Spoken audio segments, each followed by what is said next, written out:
Hello दोस्तों, welcome back to LR coaching and institute YouTube channel. तो दोस्तों, आज से हम स्टार्ट करने वाले हैं हमारी नई जर्नी। इस जर्नी में हम बात करेंगे केमिस्ट्री की। अब आप बोलेंगे सर, ये तो आपने जो है किसी और चैनल में कहना चाहिए कि एलआर केमिस्ट्री चैनल में इसको स्टार्ट किया हुआ था। तो उसमें भी अब हम जो है क्लास ट्वेल्थ केमिस्ट्री को आज हम पढ़ने वाले हैं। किसे पढ़ने वाले हैं? Class twelfth chemistry. आज से हम बोल रहा हूँ मैं कि जर्नी स्टार्ट करने वाले हैं। कहने का मतलब कि कहीं ना कहीं मैं फर्स्ट चैप्टर पे बात करने वाला हूँ, तो आप बहुत ही ध्यान से इस वीडियो को देखें। तो दोस्तों, जैसे कि आप जानते हैं, क्लास ट्वेल्थ के केमिस्ट्री के फर्स्ट चैप्टर नंबर 1 की बात करें तो चैप्टर 1 में है आपका सॉल्यूशन। ठीक है, अब आप लोगों को बता दिया जाए, सॉल्यूशन हिंदी मीडियम वालों के लिए ये चैप्टर का नाम है विलयन। क्या नाम है? विलयन। ओके, ठीक है। तो जैसे कि आप जानते ही होंगे कि अगर मान लीजिए किसी ने आपको बताया होगा, वैसे तो ये रिडक्शन वाली बात की जाए तो रिडक्शन जो है आपका 1-1.5 साल पहले हो चुका है। मतलब कि आप लोगों को अच्छी खास जानकारी होगी नहीं कि इसके पहले एक चैप्टर हुआ करता था ठोस अवस्था, जिससे जो कि हमारा फर्स्ट चैप्टर हुआ करता था। कौन सा? ठोस अवस्था। क्लियर? आप बोलेंगे हाँ, लेकिन अब इसे रिड्यूस कर दिया गया है।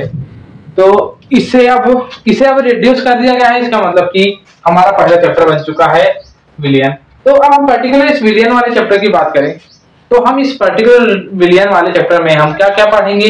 तो सबसे पहले पढ़ेंगे विलियन क्या है, what is the solution. Then हम लोग बात करेंगे टाइप्स ऑफ सॉल्यूशंस, यानी कि विलियन के अलग अलग प्रकार, विलियन के कितने प्रकार होते हैं। टोटल 8 टाइप्स ऑफ सॉल्यूशंस की बात करेंगे, 8 विलियन के 8 प्रकारों की बात करेंगे। फिर उसके बाद हम लोग, आप लोगों ने कुछ कुछ चीजें आपने 11th क्लास में या 9th क्लास में थोड़ा बहुत आपने जो है कंसंट्रेशन, यानी कि सॉल्यूशन के कंसंट्रेशन को मेजर करने के कुछ टर्मिनोलॉजी पढ़े होंगे। यानी कि आपके विलयन की सांद्रता की कुछ शब्दावलियां पढ़ी होंगी। मोलरता, मोललता, नॉर्मलता, फार्मलता, मोल प्रभाव आपने पढ़ा होगा तो ठीक है, नहीं तो इस क्लास में आप इसे बहुत ही डिटेल वाइज में पढ़ेंगे। ठीक है, इसके बाद में हम लोग बात करेंगे इसी चैप्टर में एक और टॉपिक आता है अणुसंख्यक गुणधर्म। अणुसंख्यक गुणधर्म, इसके अलावा फिर हम बात करेंगे तो जो है आपके अणुसंख्यक गुणधर्म के अलावा और कुछ जो न्यूमेरिकल्स वगैरह हैं, इनके बारे में कुछ जानकारियां होंगी इस चैप्टर में। तो हम लोग बात करेंगे पर्टिकुलर, सबसे पहले स्टार्ट करते हैं विलियन। तो विलियन क्या है? सबसे पहला क्वेश्चन बनना चाहिए कि सर, जो आप पढ़ा रहे हैं, जो चैप्टर पढ़ा रहे हैं, ये है क्या चीज और इसका हमारे डेली लाइफ में हम इसको कहाँ पर देख सकते हैं। क्योंकि केमिस्ट्री ज्यादा आपको जो है आप बात करेंगे तो केमिस्ट्री हो चाहे कोई भी चीज हो, उसका कोई भी पढ़ाई की चीज हो, उसका डेली लाइफ में क्या उपयोग है, डेली लाइफ में उपयोग क्या है और उसे हम हमारे आसपास किस प्रकार देख सकते हैं, इसे ही हम अपनी पढ़ाई का सार्थक रूप कहते हैं। ठीक है, तो हम बात करें तो विलियन क्या है। तो सबसे पहले विलियन वो है जिसमें कि कोई ऐसे पदार्थ मिलाए जाए, किसी एक पर्टिकुलर पदार्थ में किसी अन्य पदार्थ को मिला करके एक, कहना चाहिए कि बराबर रूप में उस पदार्थ मिलाया गया पदार्थ अन्य पदार्थ जिस पर मिलाए हैं उसमें बराबर रूप में वितरित हो जाए, उसे ही हम कहते हैं विलयन। अब यहाँ पे आप बोल रहे होंगे, आपके दिमाग में कुछ बैठा नहीं होगा, तो जो पदार्थ कहना चाहिए आपका मिलाया जाता है, जो पदार्थ मिलाया जाता है, ठीक है, जो पदार्थ मिलाया जाता है उसे हम कहते हैं विलेय। उसे हम क्या कहते हैं? विलेय। और दूसरा पदार्थ कहलाता है, यानी उसे इंग्लिश में कहते हैं हम लोग सॉल्यूट। इंग्लिश में इसे ही कहते हैं हम लोग सॉल्यूट। और जो दूसरा पदार्थ जिस पर मिलाया जाता है, जिसमें मिलाया जाता है, उसे कहते हैं हम लोग विलायक। उसे कहते हैं हम लोग विलायक, इंग्लिश में कहते हैं सॉल्वेंट। मैं ये सोच कर चल रहा हूँ कि आपके दोनों भाषाएं यहाँ पर पे क्लियर होती हुई चले, चाहे इंग्लिश मीडियम वाला बच्चा हो चाहे हिंदी मीडियम वाला बच्चा हो, यहाँ पर किसी के लिए कोई दिक्कत वाली बात नहीं आएगी। आप पर्टिकुलर वीडियो देख सकते हैं। तो यहाँ पर हम लोग विलेय और विलायक, यानी कुल मिलाकर के बात की जाए तो किसी विलायक में विलेय को मिलाने पर प्राप्त पदार्थ, किसी विलायक में विलेय को मिलाने पर प्राप्त पदार्थ जिस पर विलेय के कारण बराबर रूप में विलायक में वितरित हो जाए, विलयन कहलाता है। ठीक है, ये हो गई इसकी परिभाषा। ठीक है, clear? when a solute dissolved in a equal amount in a, 2 minute में बोलने की जगह लिख देता हूँ इंग्लिश वालों के लिए। a solute solute, dissolved in a solvent in equal amount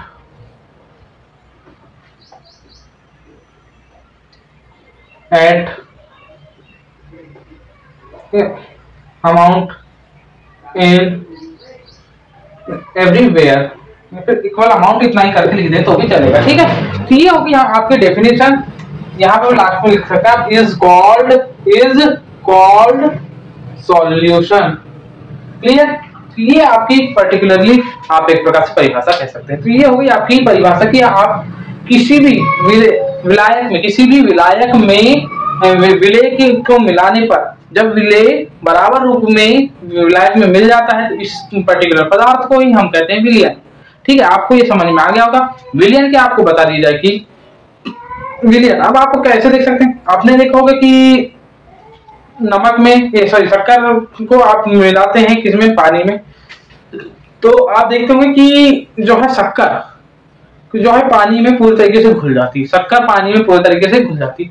अब इसके पीछे का कारण भी है, इसके पीछे एक कारण भी है जिसको जो है आपने क्लास 9th में पढ़ा होगा। इसके पीछे का कारण ये है, और मिलने के बाद आप एक चीज और नोटिस करना, जब शक्कर पानी में मिलाई जाती है पूरी तरीके से घुल जाती है तो आप एक चीज नोटिस करना कि आपका जो पानी का जो कहना चाहिए वॉल्यूम, यानी कि आयतन, पानी का आयतन, वॉल्यूम ऑफ वाटर, वो इंक्रीज नहीं होता है, वो इंक्रीज नहीं होता, बढ़ता नहीं है। क्यों? क्योंकि जो है आपके पानी के जो कण है, पानी के कण, उनके बीच में रिक्त स्थान होता है, आपको तो पता ही होगा। उसी रिक्त स्थान में आपका जो शक्कर के कण है, शक्कर के कह दे, नमक के कह दे, इनके कण जो है ना आपके उसी रिक्त स्थान में चले जाते हैं। इस वजह से जो है आपके पानी का आयतन इंक्रीज नहीं होता है। ठीक है, तो यही अब आप देखेंगे और इंक्रीज नहीं हुआ है तो जहां जहां रिक्त स्थान था मतलब सभी जगहों पर छोटे छोटे पार्टिकल्स, और उसके बाद आपके जो नमक है, शक्कर है, ये दिखाई भी नहीं देते। आप बोलेंगे क्या होता है, वो जो आपके नमक या शक्कर है ये जो है अपने पार्टिकल्स में वो भी टूट जाते हैं, वो भी अपने पार्टिकल्स में टूट जाते हैं, और पार्टिकल्स में टूटने के बाद वो अपने रिक्त स्थानों में चले जाते हैं, जिस वजह से आपको दिखाई नहीं देंगे, और फिर जो है उसका आयतन भी इंक्रीज नहीं होगा, और सभी जगहों पर भी बराबर रूप में वितरित हो जाएंगे, सभी जगहों पर पे बराबर रूप में वितरित हो जाएंगे। तो यही कहलाता है आपका विलयन, यही कहलाता है आपका विलयन। ठीक है, तो दोस्तों इसी के बाद हम बात करेंगे इसके अलग अलग 8 प्रकारों की। ठीक है, तो अलग अलग 8 प्रकारों की बात करेंगे, लेकिन आज मैं ये इंट्रोडक्शन वीडियो है, इसलिए ज्यादा लंबा वीडियो ना बनाते हुए मैं यहीं पर से समाप्त कर रहा हूँ। तो दोस्तों इस वीडियो को देखने के लिए धन्यवाद। जय हिंद, जय श्री राम। और अब हम अगले वीडियो से पर्टिकुलर थोड़ा सा इस वीडियो को और बढ़ा करके, इसकी लेंथ बढ़ा करके, और हम लोग अगले टॉपिक्स इनको पढ़ते हुए चलेंगे। तो दोस्तों इस वीडियो को देखने के लिए धन्यवाद। जय हिंद, जय श्री राम।